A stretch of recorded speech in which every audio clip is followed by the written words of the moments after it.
welcome into Pass the Mic. I'm Peggy Kusinski. This is a show that spotlights the accomplishments, the paths, the successes, and sometimes the struggles of women in sports and sports media. Thank you for tuning in to another episode. I am such a proud host of season 2 here on Pass the Mic. If you're a fan of the show, let us know. Give us a thumbs up on the YouTube page, and don't forget to follow us and subscribe as well, and tell your friends about us. Feel free to listen to our past season of Pass the Mic with John Buffone and Alyssa Barbieri on the Barroom Network. There's some really great conversations with some women that I think you'll be happy you get to know. So Pass the Mic was created with one simple yet important goal: feature women in sports and sports media. It's that simple. We like to highlight their struggles, but along with their successes. Through open and honest discussion, we think that we can impact many women and young girls, and even some of the men in and out of sports. Our guests come from all over. They are not just Chicago, they are nationwide, sometimes all over the world as well.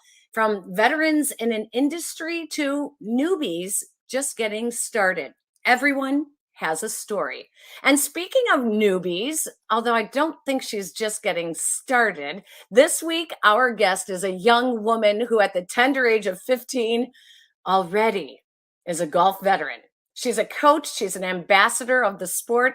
Annika Northey and her dad Stephen join us now on Pass the Mic. Hi guys, how are you? Good, how are you? We're great. Thanks for having us. Absolutely. Thanks for joining us. Now, Annika, people are probably thinking, why in the heck is Peggy talking to this high school girl? You are a golfer at Lane Tech, but you have really put yourself out there in playing as many events, it sounds like, as you possibly can. From the First Tee program, tell me, when and where did it all start for you? And are you 15 or 16 now? I'm 15. 15. Okay. So how did it start for you with golf? Well, my dad played growing up with like all of his brothers and his dad, and my grandparents were all into it, and same with my mom. So they asked me if I wanted to go for it when I was around 7. And so then I started by going to those little chipping and putting clinics at Robert Black with First Tee. And now I'm helping to coach those clinics. So it started with the clinics though.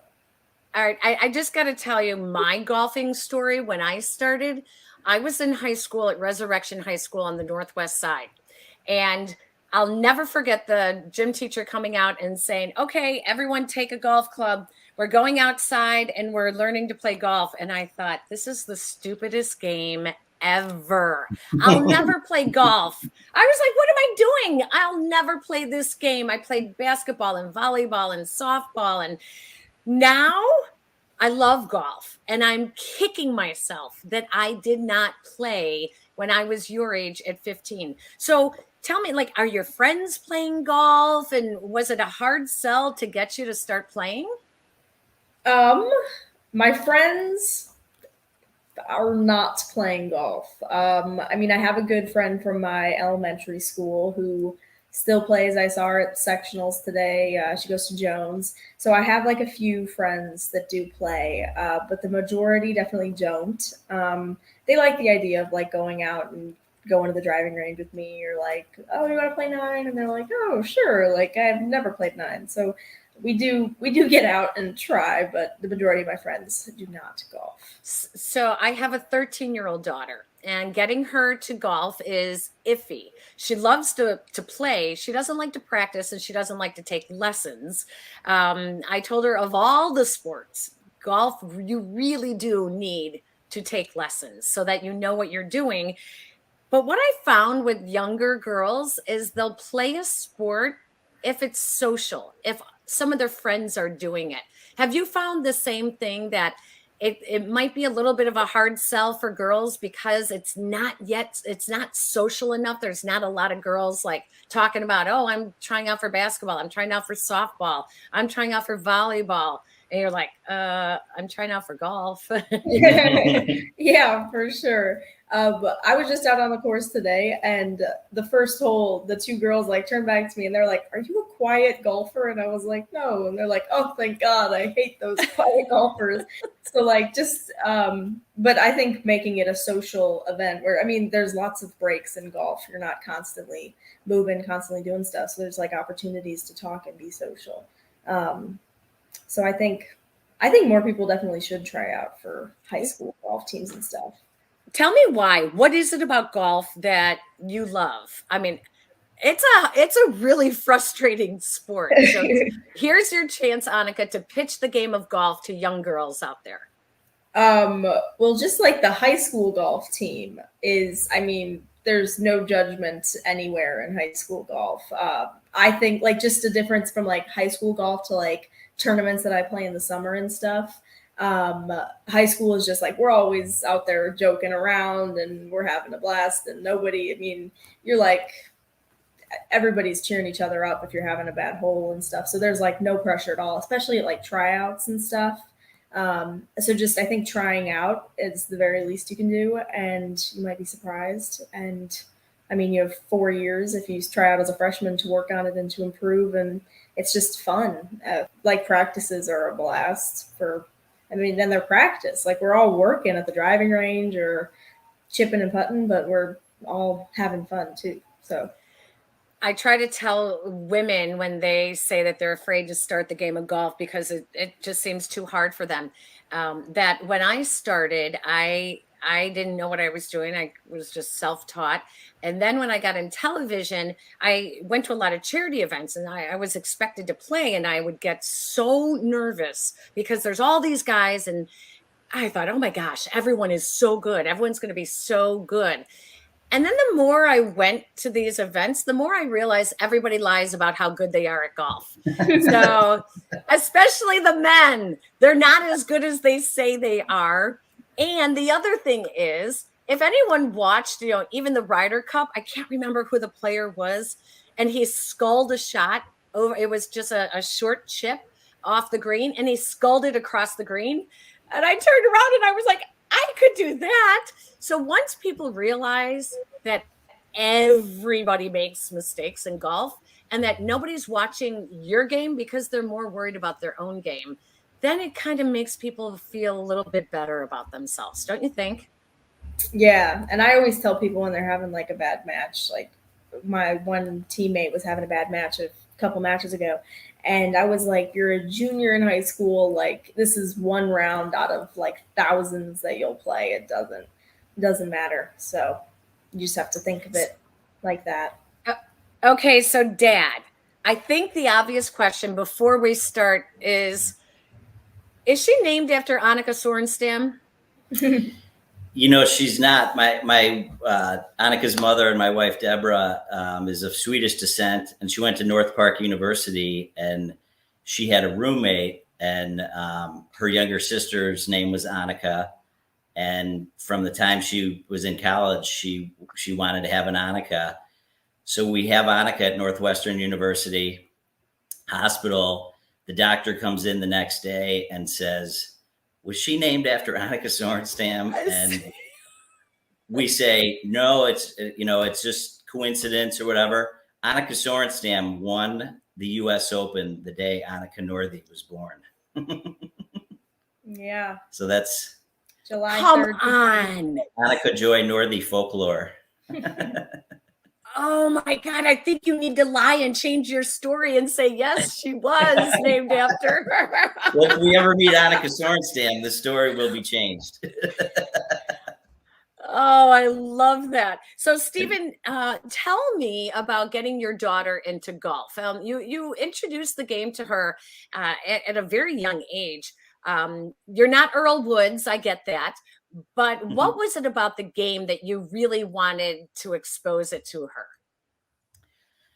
Well, while my wife was pregnant, I read a story in the New York Times, to be full disclosure, but it's had nothing to do with her golf career because she truly does love it and she's self-motivated. It talked about the most underutilized collegiate scholarship is women's golf. And Annika, when she was little, we would expose her to all different sports.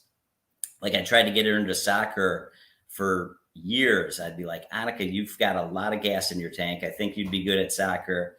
She'd be like, no, no, no. And then one spring, she was like, hey, I think I'd like to play soccer. So AYSO is a great organization. I was emailing with the woman, and she said, we would have a spot for her, but you need to coach. And then you could help out 8 other girls or whatever. And so I said, okay, I'm in. And so I started coaching, and then golf came along. Somebody put it out there, and we just introduced it to Annika. I mean, she had like little kids' plastic clubs and stuff, but we introduced it to her and said, hey, there's this organization, First Tee, learn golf from the ground up.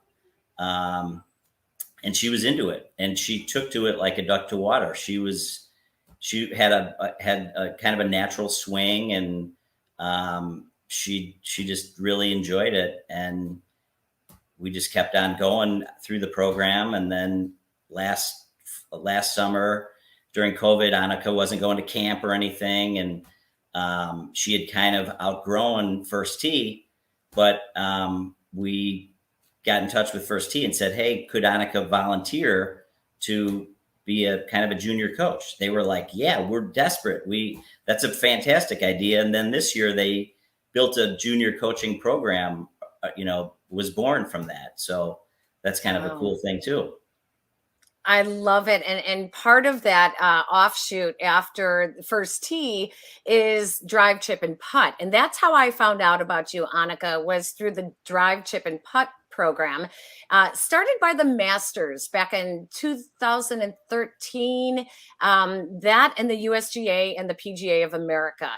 The whole idea of drive, chip, and putt is growing the game of golf by focusing on the 3 fundamental skills that you need: driving, chipping, and putting.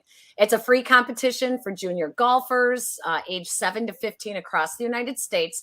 Now, Annika, tell me about competing in drive, chip, and putt, because it's not the same as when you're just going out on the course and it's you against the course. It's a competition, or is it still just you against the course? It's very different from any other type of competition. I think it can be it's a little more, I think it's a little scarier at times than a regular tournament, because it's just 3 drives, 3 chips, and 3 putts. So it's a little scary, but I think I competed in the drive, chip, and putt twice. I didn't last year because of just like coronavirus and everything. Mm-hmm. And then this year was my last year, but I went to Harborside for the local, and I did not perform well at Harborside, and so we left. And then she didn't think she performed well. Yeah. But the next day, my dad got an email that I came in first, so I was continuing on to the next round at Oakbrook.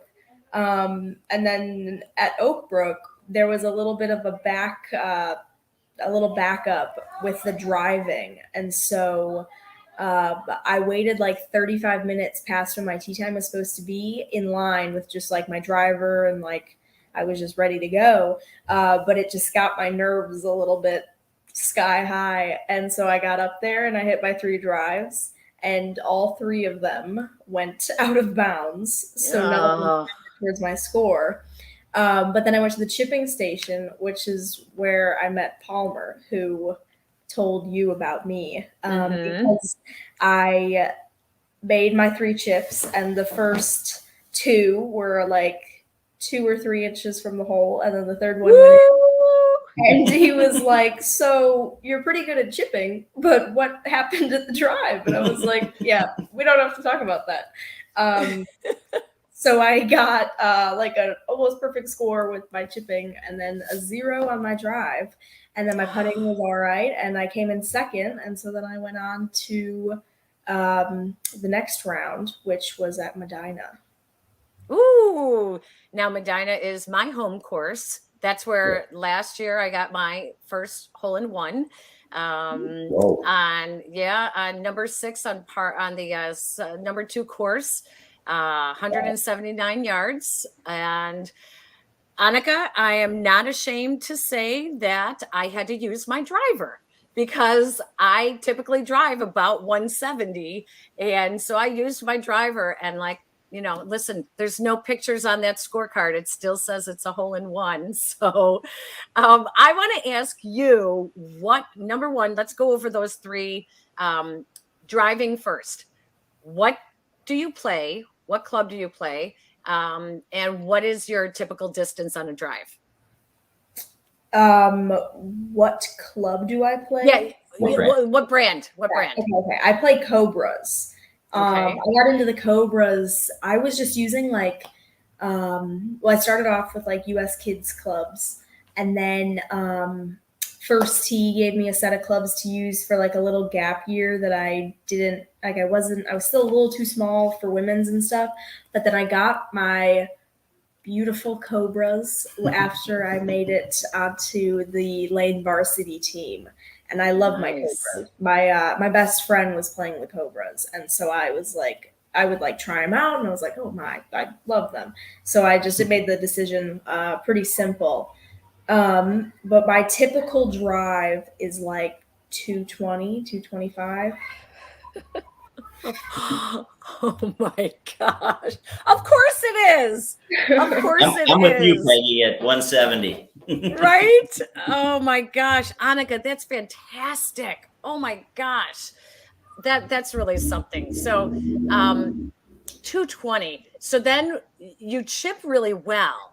So what is your key to good chipping? Chipping, I don't know. I just the little rhythm.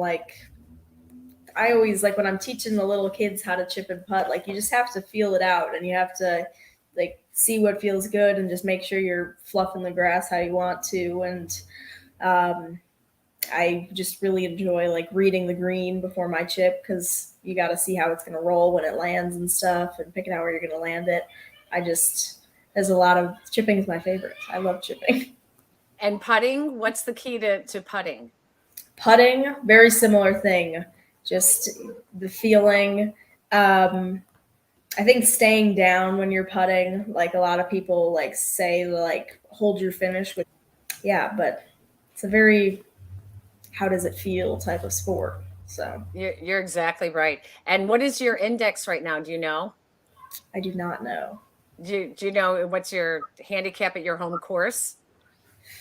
I'm not sure. We have this handicap calculator right now where I'm plugging in all of my scores. So what did you shoot recently? I shot an 8-8 at regionals. Okay, nice. So what was maybe 13, 14, what was it over? Something like that. Stephen, has she beaten you? Yes. So she's beaten me so badly that I typically just caddy for her. It is a game of rhythm, and I don't want to screw up her rhythm. So I tell her, I was just going to say, I tell her when she goes to college, I will get back into golf, but I don't want to be beat on a daily basis by a 15-year-old. It's interesting. My nephew is a professional golfer, and he is trying to make it on the Corn Ferry Tour. And my brother-in-law and my sister-in-law both will caddy for him. And caddying for your kid is not always easy. Tell me what it's like caddying for her. Does she run the ship, or are you more paternal, or do you kind of let her, make the call of, what kind of mood she's in that day, how much information she wants from you, or do you truly just give her the club she asked for? I think at this point, we've always raised Annika through kind of asking questions rather than giving answers. So sometimes I'll throw out a question to have her maybe kind of think about it in a different way. But she is a student of the game and very good at it. So she typically runs the show, and I'm typically handing her clubs. And it's an honor and a privilege. I'm just, pinch myself all the time that I just get to do it. I love that. Oh, that's so exciting. Annika, what are your hopes and dreams for your future? Are you getting any interest yet? Still a little young. Have you gotten any interest from any colleges yet? No, not like formally, but I would like to play in college. Um, yeah, I think it would be fun. I would like to find that like in between, and I have lots to think about if I would want to go for if I want to be like the best on the team or like not the best on the team and have more downtime and time for academics and stuff. So there's lots to think about there, but Right. So if you went to a small school or a big school, small, a little fish in a big pond, yeah, that yeah, kind of thing. Yep, I totally get that. Do you have any dream schools? not necessarily, no. But I like the same.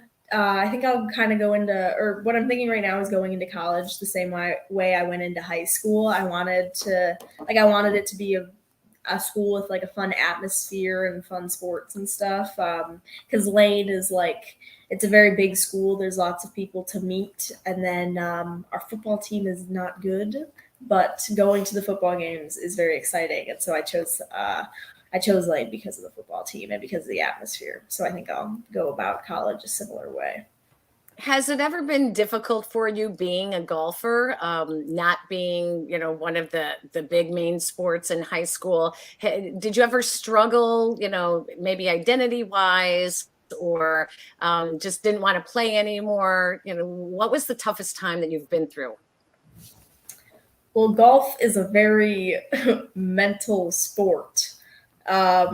So it's a little difficult when you're not, if life's not going exactly the way you want it to be at the time, it's very difficult to get out there and play. I've talked to my dad about it before, just like you can't go out and play a sad round of golf, or if you're not having a good day, it's very, you got to do something that it may not be golf, but you have to do something. So I think, and it just, I mean, one bad shot can be very difficult to have on a bad day.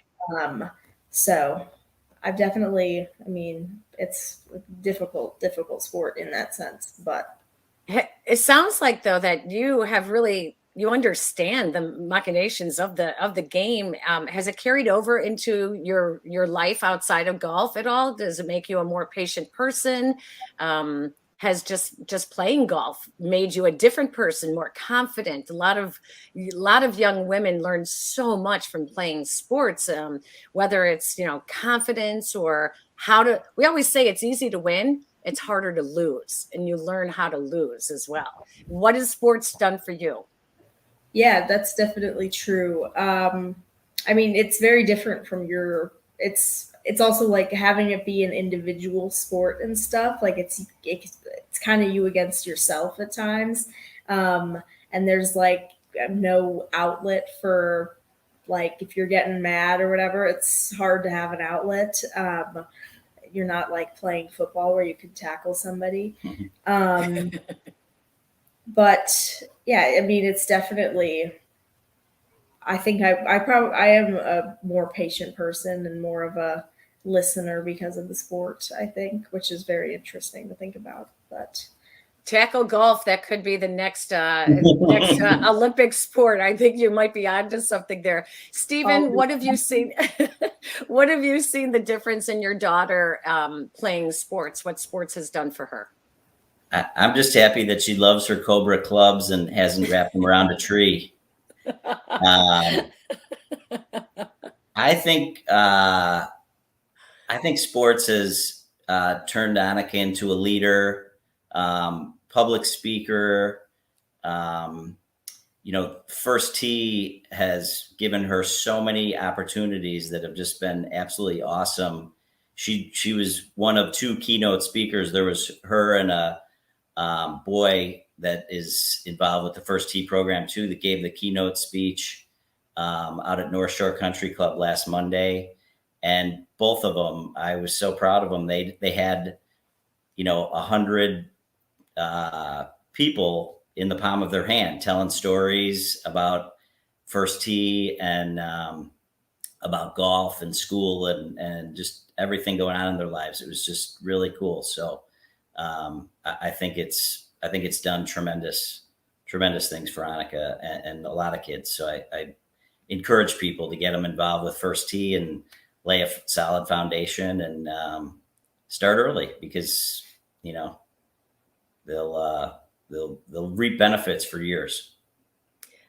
And so many girls are misled into thinking you need to be athletic to play golf, and sometimes if you are athletic, it gets in the way of golf. And you, Annika, I'm sure you've seen friends who play softball and then they bring their softball swing to golf, and it's really hard for them to make that adjustment. Hockey players, the same thing.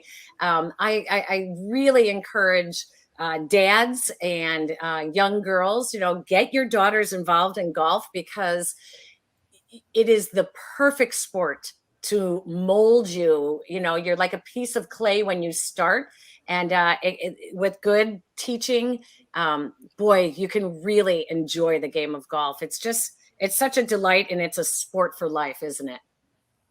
Yeah, for sure. Totally. Yeah, you'll find that. I was just going to say, I don't know if you can tell, but we're not big people. Annika's 5'1" and 110 pounds and hitting the ball 225 yards. So, you don't have to be big. Like you said, it's for all different shapes and sizes. I love it. Well, thank you guys so much for taking the time to join us and share your story. Annika, we're going to be cheering you on the rest of your high school career, and hopefully we find out about what's going to happen in the next 2 years with what you're going to do after high school. Continue to play golf, continue to enjoy the game. So happy to get to know you through this wonderful sport, and you're a really good role model for young girls. So thank you for all of that. Thank you. Thank you for having us. It was our pleasure. So fun. Thanks, you guys.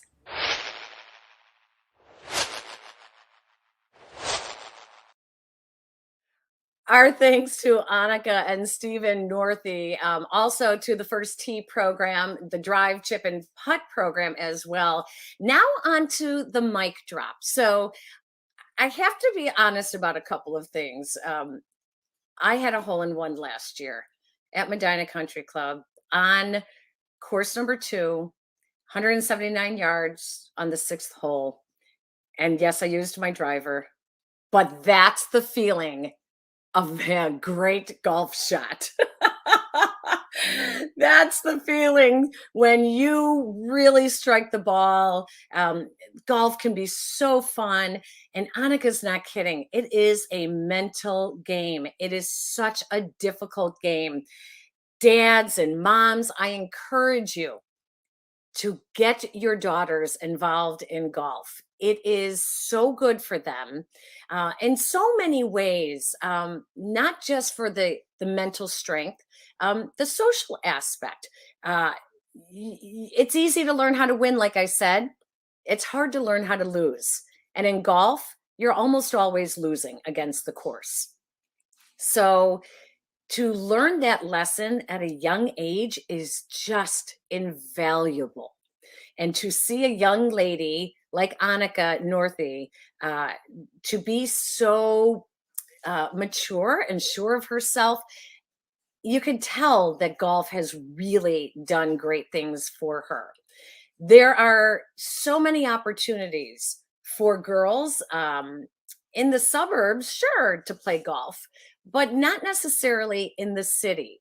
There are so many programs that could use your support as well to introduce all sports to girls so that they can learn leadership skills, teamwork, winning and losing, and social skills as well, not to mention just the physical activity of getting off their computer, getting off their devices, and getting outside and playing a sport. One of those organizations, besides the First Tee program and then the Drive, Chip, and Putt program, which is an offshoot as well, is Girls in the Game. I sit on the board of directors, full disclosure, for Girls in the Game. And at Girls in the Game, we really believe in the opportunity to address the whole girl. mentally and physically. And we do that through sports. We do it through health and education, and teamwork, and opportunities to play sports that they haven't had. Opportunities. When we go into some neighborhoods, they look at us like I did in high school, and I looked at a golf club and said, "Are you kidding? I'll never be playing golf." And 20 years later, they will be happy to say, "I know how to golf." Golf is just one of the many activities that Girls in the Game can provide for many girls in many neighborhoods, in many areas of Chicago and beyond. So I encourage you to help out those programs and contribute to Girls in the Game, and even any of the programs in your areas that you know are getting girls involved in sports. It's a wonderful opportunity to put them on the right path for the rest of their life. Now, if you like this episode of Pass the Mic, click the thumbs up. Then go back and feel free to watch any of the earlier episodes as well, or you can listen to last year's episodes on the Podbean network with the Barroom Network.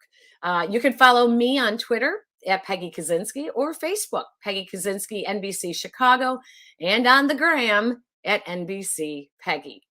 Now, this is not the only show that I host. There's also a podcast that I do with my son, and it is called The Sportscaster and Her Son, also here on YouTube, and also part of the Barroom Network on Podbean, and available wherever you get your audio.